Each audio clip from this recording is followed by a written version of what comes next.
শাশুড়ি বৌমার মিষ্টি সম্পর্ক। ইস, আজকে ঘর গুছিয়ে স্নান করে আস্তে আস্তে অনেকটা লেট হয়ে গেল। আজকে শিওর আমাকে মা বকবে। বৌমা, এই নাও চাটা।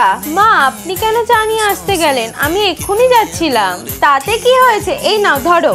মা, আপনি কি রাগ করেছেন? আসলে ঘরটা একটু গোছাচ্ছিলাম, তাই রান্নাঘরে যেতে দেরি হয়ে গেল।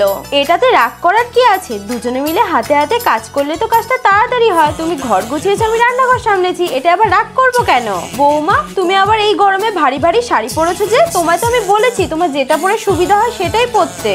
মা, সেদিন চুড়িদার পরেছিলাম জন্য পাশের বাড়ির কাকিমা বলছিল নতুন বউ শাড়ি না পরে চুড়িদার পরেছে। এ কেমন বৌমা? তুমি ওদের কথা বাদ দাও তো, ওদের কাজই হচ্ছে লোকের নামে বদনাম করা। আমি তো তোমায় বলছি তোমার যেটা ইচ্ছা সেটা পরো। ঠিক আছে মা। বৌমা, সামনে তো পুজো, তুমি এখনো পুজোর কেনাকাটা করলে না? মা, আপনার ছেলের এখন অফিসে খুব চাপ, তাই আর শপিং করতে যাওয়া হচ্ছে না। আচ্ছা, রেডি হয়ে নাও, তুমি আর আমি শপিং এ যাব। মা, আপনি আমার সাথে শপিং যাবেন? হ্যাঁ, যাব না কেন? এমনিও তো তুমি সবসময় বাড়িতেই থাকো, বাবু তো সময় পায় না তোমাকে নিয়ে ঘুরতে যাওয়ার। একেবারে শপিং করে একটু ঘুরেও আসা হয়ে যাবে, আর আসার আগে তোমার ফেভারিট দুজনে মিলে একসাথে ফুচকা খেয়ে আসবো। ফুচকা? হ্যাঁ হ্যাঁ, ফুচকা। যাও তাড়াতাড়ি রেডি হয়ে নাও। ঠিক আছে মা, এক্ষুনি যাচ্ছি। কি গো লতা, বাড়ি আছো? এই তো লতা, চলে আসলাম গো একটু গল্প করার জন্য।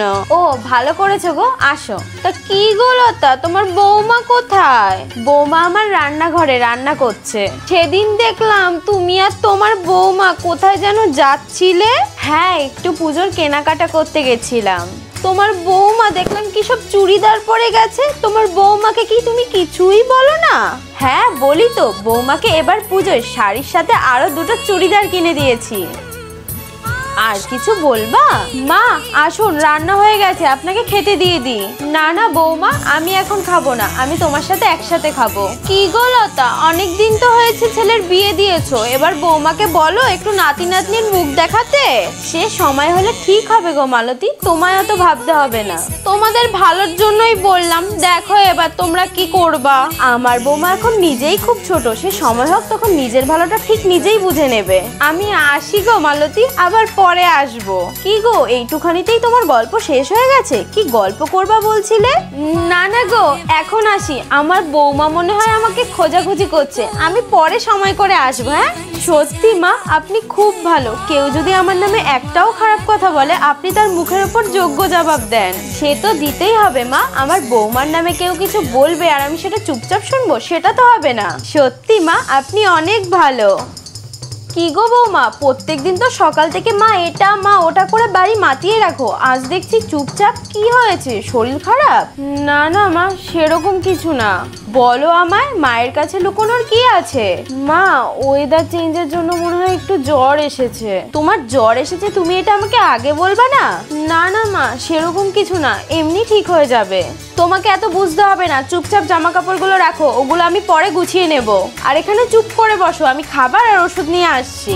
না না মা, আমি ওষুধ খাবো না, এমনি ঠিক হয়ে যাবে। এখন আমি যা বলবো চুপচাপ তাই শুনতে হবে, সামনে পুজো তো, তাড়াতাড়ি সুস্থ না হলে পুজোয় আনন্দ করবে কি করে? আচ্ছা মা, আপনি যা বলছেন তাই হবে। লক্ষ্মী বৌমা আমার, আমি এক্ষুনি আসছি। কার কার শাশুড়ি মায়ের সাথে এরকম একটা মিষ্টি সম্পর্ক আছে অবশ্যই কমেন্ট করে জানিও।